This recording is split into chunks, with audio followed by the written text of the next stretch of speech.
Hey everybody, welcome to the TT Buzzard channel. Today is part 2 of the little mini series I'm doing called the Best Maple Syrup Blend. Part 1, please check that out and also subscribe if you're into this outdoorsy kind of stuff. Part 1, we basically tapped the trees, hung the buckets, evaporated the sap down. And today is part 2. We're going to get into finishing the syrup, and we'll show you how to bottle it as well. So stick around. I think you'll enjoy this one. Hey everybody, welcome to the TT Buzzard channel. Today's part 2 of the 3-part series on the maple operation here. So we'll get a little list together of what today's episode is.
There we have it. We'll go over each of these things in today's video.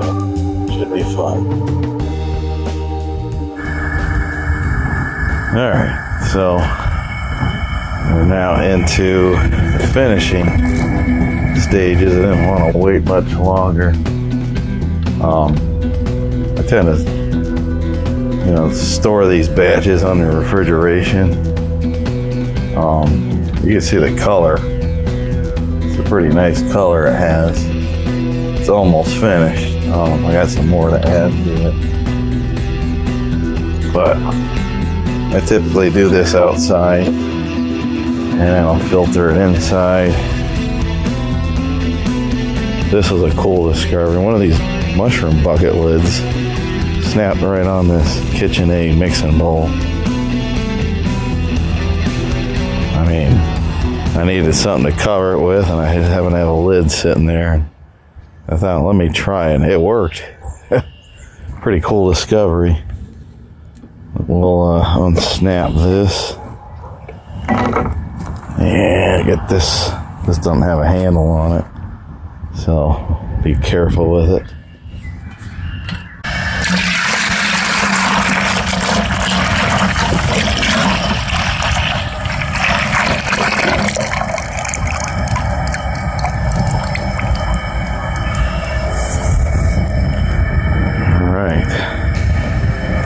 Got to evaporate just a little bit more, and we're almost at syrup level.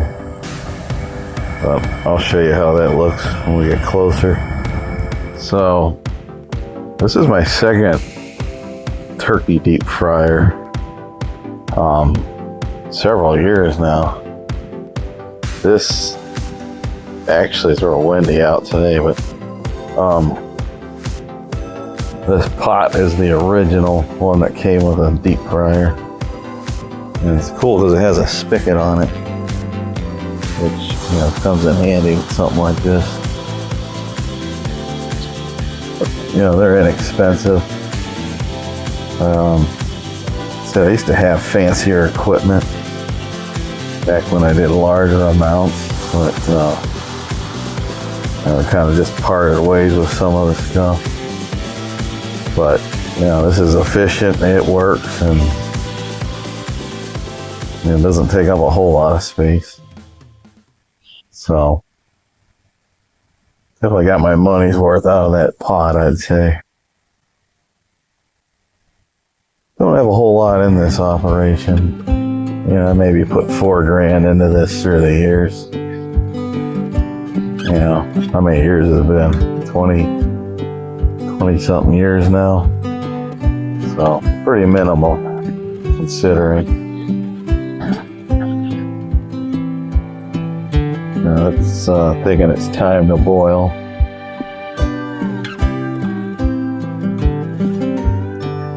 Usually when you lower and it boils back up, that's a great indicator. Look at that drip. Look at that drip. Well, we got some syrup. That's the spoon test right there. So this is ready to filter. Yep. So I bought this here. It's brand new. It's a refractometer. And real easy to use. You put a little on here. Close it. You hold this up toward the light, look into it, and it'll show you how many bricks your syrup is. So yeah, right on the money, right around 68 bricks. Filtering time. This is the finish filter. Should change my tune. This seems like this material has gotten better than what I used to use, and it's going through pretty steadily. It used to get hung up a lot. Dripping pretty good. So this is a time-consuming process. So when this runs its course, we will reheat this syrup, and then from there we're going to bottle it. I'll show you how to do that as well. So this whisk thing works pretty good. I'm not sure where I got it from, but just whirl it around to keep it agitated, keep it moving. You don't want to just jam it and force it through, but I think it's key to have a little movement going. This is what you have in the end. You have this amazing stuff. You know, you really can't beat it. A lot of people don't know that the maple syrup, you know, they go to the store and buy whatever's on the shelf. A lot of people, I have no clue what pure maple syrup is, the process behind it. And I think people freak out when they see the price tag on this stuff. Now, as of right now, locally, for a pint, I've kind of just been going down to pint size only, but I was seeing half a pint for 12 and a pint for 18. So that's the going rate. Now, not too many people are going to buy gallons from you. I mean, that would be a lot of money, and I think pint's just right. You know, price point and what you get. I think a half gallon's very strenuous on people's pockets. But I think the pint size works out well. You know, I used to give this out as gifts, and people love that. And, you know, you get several meals out of that. You know, you get several out, really. As long as you don't, like, drown your pancakes in it. But, of course, I like to do that myself. But it's definitely well worth it. And I think once you try real maple syrup, you're going to be in disbelief if you never had it before, how good it really is. But so this blend, as I was saying early in the process, is a lot of field maples. They call them hedge maples as well. Red maple, sugar maple.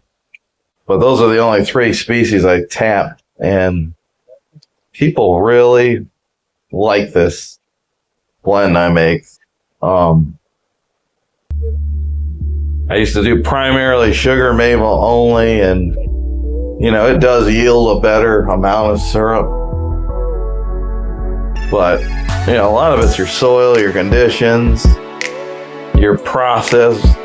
So I pretty much kept most of the process the same. I mean, I don't use reverse osmosis. I boil it down with a wood-fired evaporator I use. So, I don't know. I've had the reverse osmosis style, and I gotta tell you what, the old-fashioned way is way better. Maybe it's just me, but I gotta tell you what, you can't beat it to me.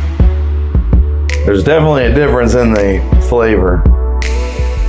Not saying anything wrong with how people, you know, use a reverse osmosis system. It's just not for me. So right here are my bottles. These are new. These are the caps. This is a cutting board. This is a hot process. So the stuff that I've already filtered, we're gonna reheat it. We're gonna get a funnel, fill these bottles, and I'll show you how to install the cap. It's crucial, especially if you have Formica countertops like I do. You might want to get yourself a nice wooden cutting board, or any kind of cutting board.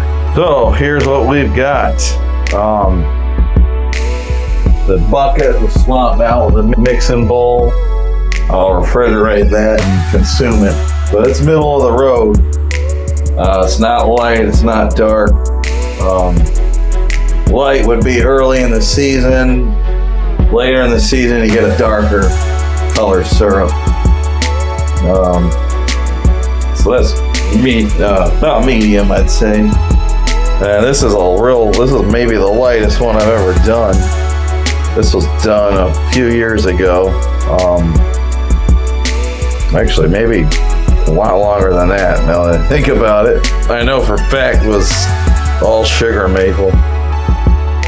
Then I researched the trees I had here and realized I could, you know, use these. They're just not going to yield as much. Doesn't seem to affect the color that much, but the sugar maples yield a higher, there's a higher yield of syrup you're going to get out of the sap. All right, so here is what we have. This is ready to go. I'm going to ladle this into the bottle. It's a slow going process.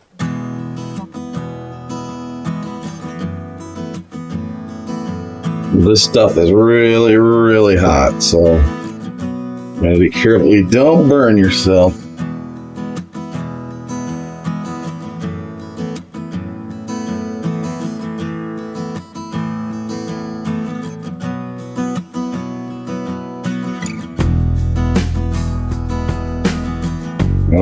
Let's take a peek. Got a little ways to go. So these are pint-sized bottles. Got about 8 of them to start with.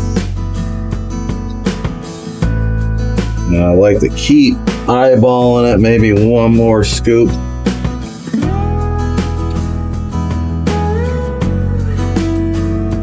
There we are. We're at the top.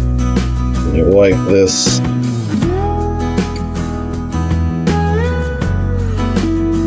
A little too much on that one. But you want to clean this.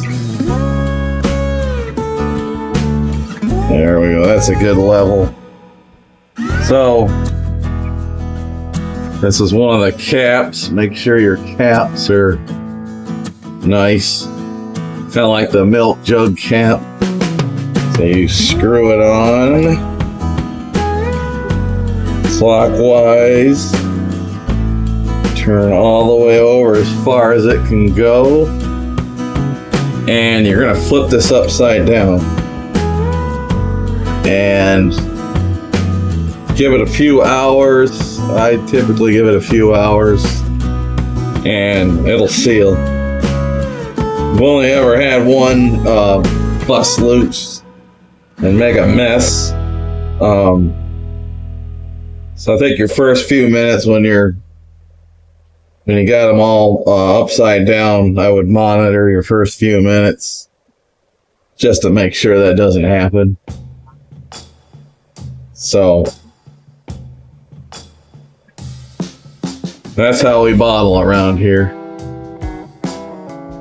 So here is, so we're gonna have about 8 pints here. So yeah, that went pretty good. We had 7 full pints, and then the 8th one was whatever was left over in the bucket after the filtering. Just put that in refrigeration. We can use it whenever. All in all, went really well, and part 3 will be out soon.